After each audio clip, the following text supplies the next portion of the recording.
ఓం నమో నారాయణాయ. క్షీరాబ్ది ద్వాదశి వ్రతానికి పూజా విధానము అలాగే వ్రత కథ కూడా మీకు ఈ వీడియోలో తెలియజేస్తాను. అలాగే ఈ రోజున మనం ఏ పనులు చేయకూడదో తులసితోటనేవి కూడా మీకు వివరిస్తాను. ముందుగా వ్రతము చేయవలసిన విధానం ఎలాంటిదో కూడా మీకు తెలియజేస్తాను. ఏకాదశి రోజు ముందుగా ఉపవాసం ఉండి ద్వాదశి పారాయణం చేసుకుని సాయంకాలంన మళ్ళీ తలస్నానం చేసి తులసి కోట దగ్గర చక్కగా శుద్ధి చేసి 5 వన్నెల ముగ్గులు పెట్టి తర్వాత తులసీమాతని అక్కడ చుట్టూ అలంకరించి తులసిమాలతో అలంకరించి లక్ష్మీ సహితుడైన విష్ణుమూర్తిని తులసీదేవిని భక్తితో మనము సర్వోపచారాలన్నీ కూడా చేసి నైవేద్యము కొబ్బరి, బెల్లము, ఖర్జూరము, అరటి పండ్లు, చెరుకు ముక్కలు సమర్పించి అలాగే ఉసిరి మొక్కను కూడా నాటి తాంబూల నీరాజనాలు సమర్పించి మంత్రపుష్పం పెట్టి పూజ పూర్తి చేసి తులసి సహిత లక్ష్మీనారాయణ మహత్యమును దీపదాన ఫలమును విని ఆ కథ తరువాత బ్రాహ్మణునకు గంధ పుష్ప ఫలాలు ఇచ్చి తృప్తిపరచి తాంబూలం సమర్పించాలి. ఇలా వ్రతం పూర్తి చేయాలి. ఇలా ఎవరైతే వ్రతం పూర్తి చేస్తారో వారు యందు విష్ణుమూర్తి లక్ష్మీదేవి వారి ఇంట నడియాడతారని విష్ణుమూర్తే స్వయంగా వరం ఇచ్చారు. ఒకనాడు ఏ మానవుడైనా సరే ఈ కార్తీక శుద్ధ ద్వాదశి నాటి కాలమున సర్వ మునులతో దేవతలతో కూడి బృందావనమున వేంచేసియున్న నన్ను లక్ష్మీదేవితో కలిసి పూజించి తులసి పూజ చేసిన వారికి తులసి కథను విన్నవారికి భక్తితో దీపదానము చేయువారికి కూడా పాపములన్నీ కూడా వీడి నా సాయుధ్యమునందు పొందును అని విష్ణుమూర్తే ఇచ్చారు. తరువాత దీపదానము. ఈ దీపదానము ద్వాదశి రోజు ఎంతో శ్రేష్టమైనది. ఎవరైతే రేపటి రోజున దీపదానము చేస్తారో వారికి ఉపపాతకములన్నీ కూడా పోతాయి. భక్తితో ఒక ఒత్తితో దీపము పెట్టినా సరే విష్ణుమూర్తి ఎంతో సంతోషించి బుద్ధిశాలిని ప్రసాదిస్తారు. 4 ఒత్తులు వేసి వెలిగించిన మహారాజవుతారని 10 ఒత్తులు వేసి వెలిగించిన విష్ణు సాయుధ్యము పొందుతారని 1000 ఒత్తులు వేసినచో విష్ణురూపుడగునని విష్ణుమూర్తి సెలవిచ్చారు. ఇది బృందావనంలో చేసిన ఎడల కురుక్షేత్రమందు చేసినంత ఫలము కూడా కలుగుతుంది. దీనికి ఆవు నెయ్యి ఎంతో మంచిది. ఆవు నెయ్యి దీపారాధనని మనము దీపదానము ఇచ్చిన ఎడల జ్ఞాన మోక్షములు కలుగునని అలాగే నువ్వుల నూనె దీపమును దానమిస్తే సంపదను కీర్తిని ప్రసాదిస్తుందని ఇప్ప నూనె దీపమును దీపదానము చేస్తే భోగప్రదమని అందులో ఆవ నూనె మీకు ఎటువంటి కోరికలున్నా సరే ఈ ఆవ నూనె దీపాన్ని దానం ఇచ్చినచో కోరికలన్నీ కూడా తీరుతాయి. అయితే పొరపాటున కూడా ఇందులో గేదె నెయ్యితోని దీపారాధన అనేది చెయ్యకూడదు. ఎందుకంటే పూర్వము ఉన్న పుణ్యము కూడా బర్రె నెయ్యితో దీపారాధన చేయడం వల్ల ఆ పుణ్యం కూడా పోతుంది. ఆవు నెయ్యి కలిసిన ఆ దోషం అనేది పరిహారం అవుతుంది కనుక ఆవు నెయ్యితోనే దీపారాధన చేయాలి. దీపదానముల వలనే ఇంద్రులకి అందరికీ కూడా మిగతా దేవతలందరూ కూడా వారి వారి పదవులు దొరికినాయి కాబట్టి ఈ దీపదానం అనేది ఎంతో శ్రేష్టము, చాలా మహిమ కలిది. ద్వాదశి నాడు దీపదానము చేసిన శుద్రాదులను ముక్తిగాంతురు అని కూడా పేర్కొన్నారు. బృందావనంలోని వరుసగా దీపపంక్తులు పెట్టి ఎవరైతే దీపదానాన్ని ఇచ్చురో వారి పాపములన్నీ కూడా నశిస్తాయంట. ఈ దీపదానము మహిమ విన్నవారు చదివినవారు కూడా మోక్షప్రాప్తులవుదురని చెప్పి పురాణాలు చెబుతున్నాయి. తులసీదేవి విషయంలో మనము ఏ పొరపాట్లు చేయకూడదో తులసి మహిమ ఏంటో కూడా తెలుసుకుందాం. తులసి మహిమ అనేది పూర్తిగా బ్రహ్మదేవుడు కూడా చెప్పలేరు. ఆ బ్రహ్మ నారదుడికి చెప్పినట్లు కార్తీక మాసమందు తులసి పూజ ఎవరైతే చేస్తారో వారు ఉత్తమ లోకములు పొందుతారని సెలవిచ్చారు. తుదకు ఉత్తాన ద్వాదశి నాడై అంటే ఈ రోజున ఉత్తాన ఏకాదశి, రేపు ద్వాదశి.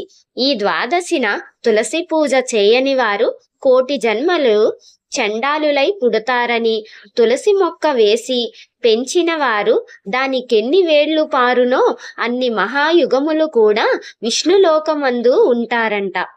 తులసీదళములు కలిసిన నీట స్నానమాడిన వారు పాపములన్నీ కూడా పోయి వైకుంఠమునకు చేరుకుంటారు. బృందావనమును వేసిన వారు బ్రహ్మత్వము కూడా పొందుతారు.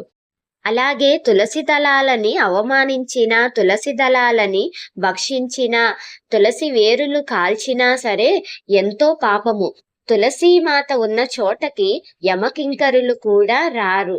ఈ తులసి సేవయందే మనకి పూర్వం ఒక కథ కూడా చెప్పారు. క్షీరాబ్ది ద్వాదశి కథ కూడా ఇక్కడి నుంచే మొదలవుతుంది. కాశ్మీర దేశ వాసులకు హరిమేధ సుమేధలను నిద్దరు అనే బ్రాహ్మణులు తీర్థయాత్ర చేయుచున్నారు. ఆ ఇద్దరూ కూడా ఒక స్థలములో తులసి తోటను చూశారు. చూసినంతలోనే వారిలో సుమేధుడు భక్తితో ప్రదక్షిణ చేసి నమస్కారం చేస్తే అది చూసి హరిమేధుడు ఎండ బాగా ఉన్నదని చెప్పి ఒక మర్రి చెట్టు కిందకు చేరి తులసి కథ ఇలా చెప్పడం ప్రారంభించారు. పూర్వము దేవాసురులు సముద్రము చిలికినప్పుడు దాని యందు ఐరావతము, కల్పవృక్షము మొదలుగా ఎన్నో ఉత్తమమైనటువంటి వస్తువులు పుట్టాయి. తరువాత లక్ష్మీదేవి పుట్టింది. తరువాత అమృత కలశము పుట్టెను. ఆ తరువాత అమృత కలశమును పట్టుకుని ఎంతో ఆనందముతో విష్ణుమూర్తి ఆ కలశముపై ఆనంద బాష్పములు విడువగా ఆ ఆనంద బాష్పములలో ఈ తులసి పుట్టినది. ఇలా పుట్టిన తులసిని విష్ణుమూర్తి ఎంతో ప్రేమతో నీవు ఈ లోకములన్నీ కూడా పావనము చేయగల దానవని విష్ణుమూర్తి సెలవిచ్చారు. అందువలనే నారాయణుడికి ఈ తులసి యందు ఎంతో ప్రీతి ఎక్కువ. కనుకనే నేను ఈ తులసి మొక్కకు మొక్కినాను అని ఆ బ్రాహ్మణుడు పలుకుచుండగానే ఆ మర్రి చెట్టు పెళ్ళుమని విరిగి కూలిపోయింది. అప్పుడు ఆ చెట్టు తొర్రలో నుండి ఇద్దరు పురుషులు వెలుపలికి వచ్చి దివ్య తేజస్సుతో నిలిచియుండగా హరిమేధ సుమేధులు వాళ్ళని చూసి దివ్యమంగళ విగ్రహాదారులైన మీరెవరు అని అడిగారు. అప్పుడు ఆ పురుషులు మీరే మాకు తండ్రులు, గురువులు అని చెప్పి వారిలో పెద్దవాడైనటువంటి అతను నేను దేవలోకవాసిని, నా పేరు ఆస్తికుడు అని పిలిచారు.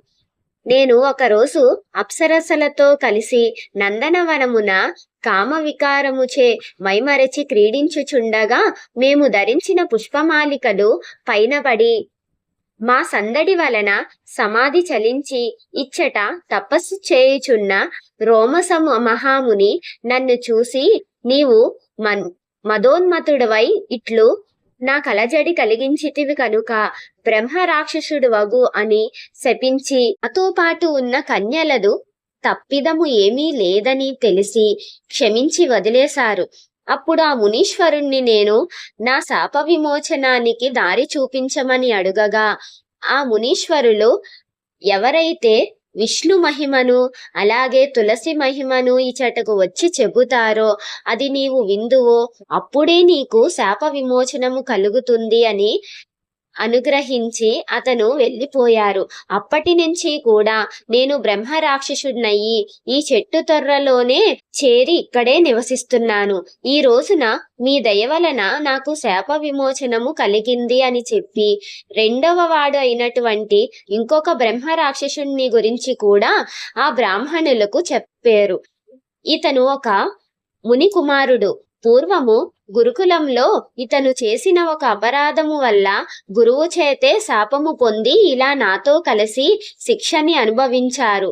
మేమిద్దరము కూడా మీ వల్ల శాపము విమోచనము పొంది పవిత్రులయ్యాము. కాబట్టి మమ్మల్ని అనుగ్రహించినందుకు మీ తీర్థయాత్ర ఫలము సిద్ధించినది అని చెప్పి వారిరువురు కూడా వారి త్రోవను వాళ్ళు వెళ్ళిపోయారు.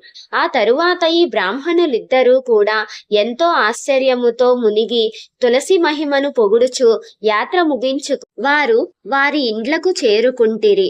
అయితే ఈ కథను ఎవరైతే వింటారో వారికి సర్వ పాపముల నుంచి కూడా ముక్తి లభించి ఉత్తమ గతులను పొందుతారని బ్రహ్మదేవుడే నారదునికి ఈ విషయము తెలియచేసెను.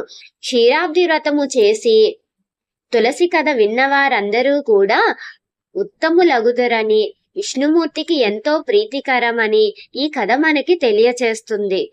ఓం నమో నారాయణాయ. ఈ వీడియో గనక నచ్చితే లైక్ చేసి, షేర్ చేసి, సబ్స్క్రైబ్ చేయండి. Thanks for watching. కామెంట్ చేయడం